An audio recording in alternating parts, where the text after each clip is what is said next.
İlinin yollarını men kılayey, bayan bu yoldan ötmegen hem kere hem civan.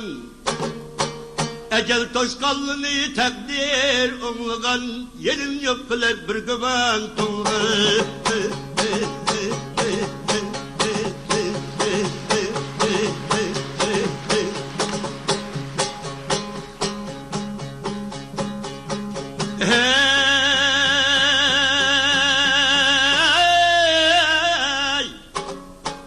Şotunuzdan baldığı yok kellayga patmaydı. Şotunuzdan baldığı yok kellayga patmaydı. Çağınızdan üyni keldi jigit olmaydı. Çepgidi yolda kenimden yâri kelmeydi.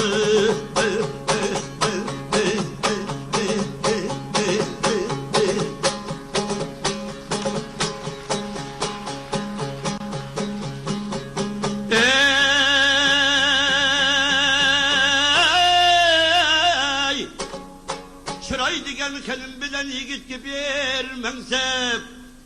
Çıray digen kenim bilen yigit gibi mengsep. Mengsep kündün künge doğru dessep. Dessep kündün künge peslep. Pesligenge yüzmün peslep.